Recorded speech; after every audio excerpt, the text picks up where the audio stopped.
What's going on, everybody? This is Dustin Wright. If you haven't already, please go smash the like button, subscribe, and turn on your post notifications so you know exactly when I come out with a new video. Guys, so today I want to talk to you about self-doubt. I've been moving, got no sign, no trouble with me.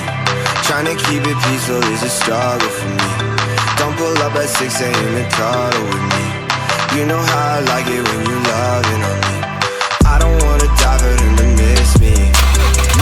Okay, I see this being a lot more common than it should be, okay? Because this is something that we have dealt with when we were younger. We're gonna deal with when we're older. So let me explain how I'm able to get through self-doubt in situations that have gotten me different opportunities and made me a better person, more educated, and move a little bit through life a little better just by destroying the self-doubt in my life to get me in these different positions. So, self-doubt. How do we get rid of it? Okay, how do we, when we have it just come into our head like, oh man, I'm not sure if this is, something that's for me, if this is something I should do, all these gears start turning in a negative way. And the first thing you do is to change the body language that you're in the time that that thought came into your head, because you can't sit there and think out of it. You're not going to think yourself out of it, okay? You have to get up, go for a walk, exercise. That's why a lot of us like exercising, because it's a great stress reliever. It informs us that we're pushing ourselves, we're going to get through something. It teaches you that grit, going to the gym over and over again to get results. You have to keep putting in the work. And the self-doubt that you don't look the way you want to is demolished by your future self and what you're going to look like. So you need to change what's going on when you're having that doubt. That's why you see people meditating. Some people like to just get up. I sometimes, when I don't have much time to go to the gym, I just go outside, take a walk, refresh my brain, get back right on track. Okay, so that is one of the easiest things you can do when self-doubt starts coming into your head. Okay, so it's very important that you do not try and think your way out of it, because your conscience is right there. Your conscience speaks language. Your conscience knows what you're talking about. You can talk to your conscience. It's there. But your subconscious you can't talk to. You can't say, hey, relax, calm down. It's going to be all right. You got to get up, go do something. You got to put yourself into a situation to where your unconscious is, it comes easier to you. Okay, you're not going to talk yourself out of being in an uncomfortable situation and self-doubt starts setting in. You've got to change the state that you're in. You have to push through it. The next thing that you want to do is find the lesson that's to be learned, okay? Because when we throw ourselves into a situation where we're having self-doubt, we need to find the lesson to be learned in that situation. Guys, if I listened to everybody that told me I wasn't going to make it in the real estate business, I'm too young, there's no way, you acted up in high school, you were a troublemaker, you're not going to do it, it's not you, it's not your style, listen, if I didn't push through it, I wouldn't be where I am today, Not that I'm where I want to be by any means, but I am proud for, what I have accomplished up until this point. Now, there was, I maybe get thrown self-doubt every day, but you got to figure out how to move by it, how to get around it. And that is going to keep you growing in life, because if you're not uncomfortable in your situations, you're not growing. So finding the lesson when you start feeling that self-doubt is going to catapult you forward to get through it. So if it's that conversation that you have to have with somebody, or that person that you're anxious talking to, or a big meeting where you're the one that's going to be presenting for the sales pitch, you have to figure out what lesson is going to be learned, even though you're having your self-doubt. And that's what's going to get you through and give you that great positive feedback once you're done doing whatever it was you thought you couldn't do or doubted yourself in doing. Okay, so finding the lesson to be learned in the situation where you are feeling self-doubt is extremely important, because that's how you're going to conquer and destroy the self-doubt, because now you're controlling your subconscious and your subconscious is controlling you. Because remember, you can't talk to it. You can only give it a visualization of you getting through whatever it is that you were doubting yourself to begin with. Like when I walk into a real estate appointment, right? Whether it be a listing or whether it be with a buyer, okay? In the beginning, I was so nervous, I would shake my pen, but I knew I'm going to be the man. I'm going to be the man one day. I'm going to walk in and I'm going to be the man and do it over and over, and I'm going to be the best agent ever, and I'm going to keep pushing and working, because I know if I keep throwing myself into it, I keep meeting with clients, I keep sitting down with them, I keep doing it over and over and over, I'm just going to overcome things I never thought I could possibly do in my life, and I have. So if I do this the rest of my life, things should be, and opportunity should be presenting itself in ways I could have never even imagined. Because self-doubt is something that holds a lot of people back in this life. When you are now finding the lesson to be learned, you got to keep in mind, okay?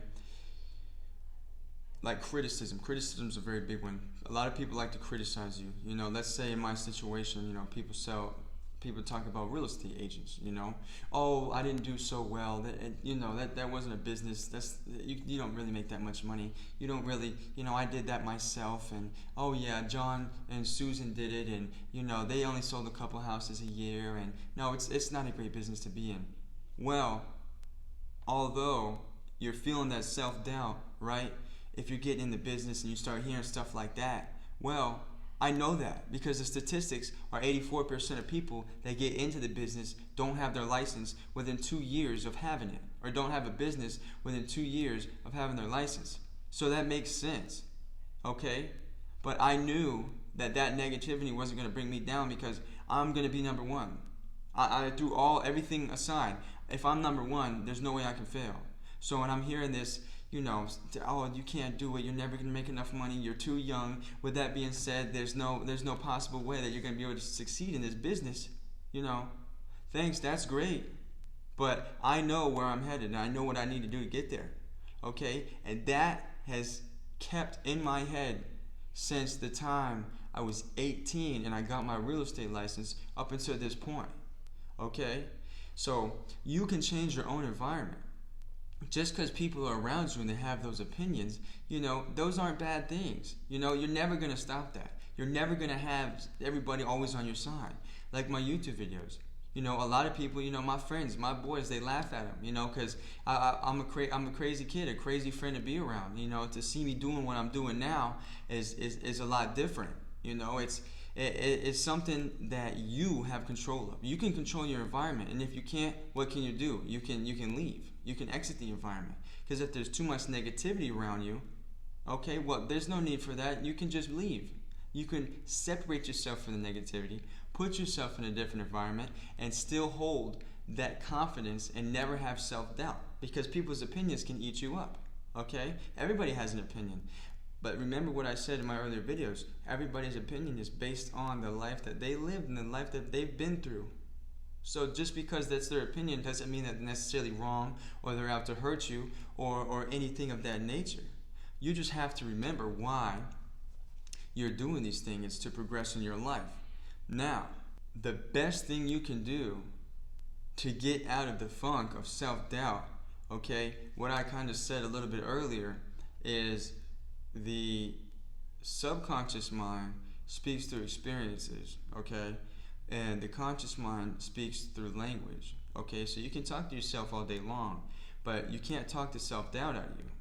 So in situations like myself, okay, I'm in the buyer's appointment, okay, buyer consultation, or I'm in a listing appointment, okay? I'm in front of Mr. or Mrs. Seller. Before I walk in that door, oh my goodness, are they going to like me? Maybe they're going to think I'm too young. Maybe they're going to think I'm not experienced enough to sell their house. Maybe they just don't like me, okay? I do not think those things, okay? Because when I walk in that door, my conscience is I'm thinking I'm going to walk out with that listing agreement signed.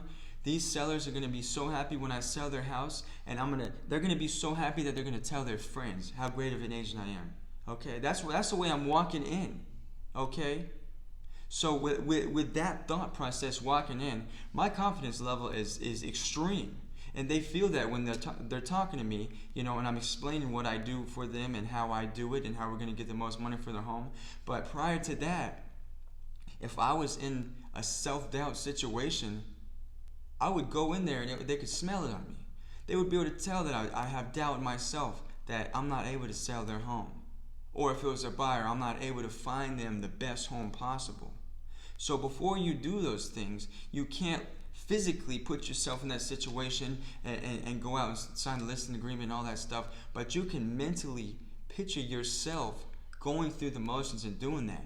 That's why I wanted to make a video on self-doubt, because I see this eating people up in all areas of life. I mean, all areas, okay? Now, the last and final thing, I know I kind of slipped up earlier, is why. Okay, why are you getting yourself out of this self-doubt cloud and trying to fix yourself and trying to be something? Well, that's a really, really big one, okay? And this is something that kind of Tony Robbins, loves to preach, is why. Why are you doing all the things you're doing and putting yourself through all these different scenarios and training and life to be better? And that's just the answer. That's my answer, is to be better.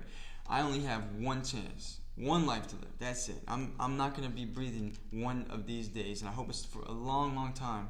But I only have one chance. So I'll be darned if I don't try my best to do everything in my power to get the things that I know I'm able to touch in life, okay? If I'm able to earn, deserve, work hard, and get these things that only cost money, and put myself and my family in position to thrive and have a great life, why can't I do that?